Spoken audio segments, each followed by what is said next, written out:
Hello, welcome to my YouTube channel. In this video we tell you about the Holodomor, the 1932 Ukrainian terror famine. At the height of the 1932-33 Ukrainian famine under Joseph Stalin, starving people roamed the countryside, desperate for something, anything to eat.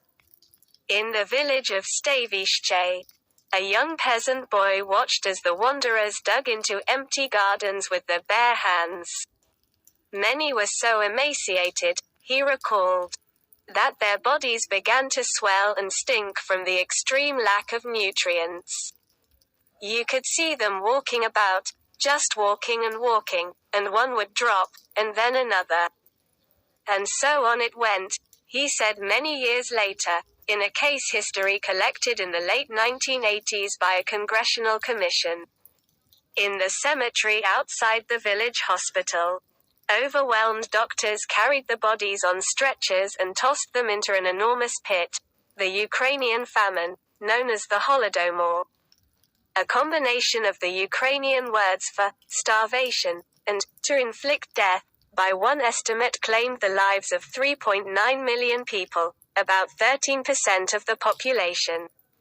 And, unlike other famines in history caused by blight or drought, this was caused when a dictator wanted both to replace Ukraine's small farms with state-run collectives and punish independence-minded Ukrainians who posed a threat to his totalitarian authority. Ukrainian famine was a clear case of a man-made famine, explains Alex Duval, Executive Director of the World Peace Foundation at Tufts University and author of the 2018 book, Mass Starvation: The History and Future of Famine.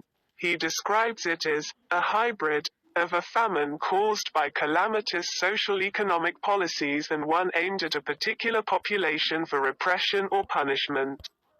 In those days, Ukraine, a Texas-sized nation along the Black Sea to the west of Russia, was a part of the Soviet Union, then ruled by Stalin.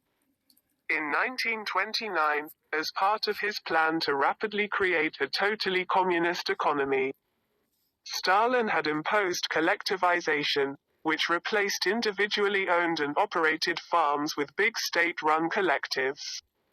Ukraine's small, mostly subsistence farmers resisted giving up their land and livelihoods. In response, the Soviet regime derided the resistors as kuliks, well-to-do peasants, who in Soviet ideology were considered enemies of the state.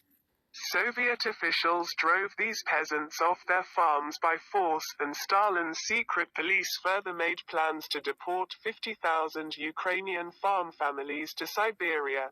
Stalin appears to have been motivated by the goal of transforming the Ukrainian nation into his idea of a modern, proletarian, socialist nation, even if this entailed the physical destruction of broad sections of its population, says Trevor Erlacher, an historian and author specializing in modern Ukraine and an academic advisor at the University of Pittsburgh's Center for Russian, East European, and Eurasian Studies.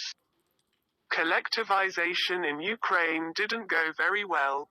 By the fall of 1932, around the time that Stalin's wife, Nadezhda Sergeyevna Allaloyeva, who reportedly objected to his collectivization policy, committed suicide, it became apparent that Ukraine's grain harvest was going to miss Soviet planners' target by 60%.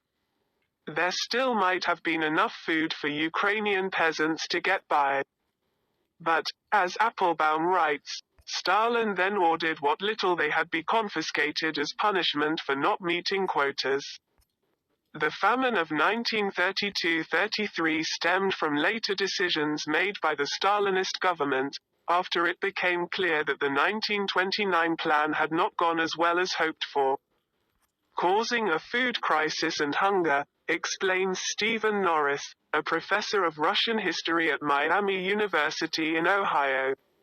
Norris says a December 1932 document called On the Procurement of Grain in Ukraine, the North Caucasus, and the Western Oblast, directed party cadres to extract more grain from regions that had not met the quotas.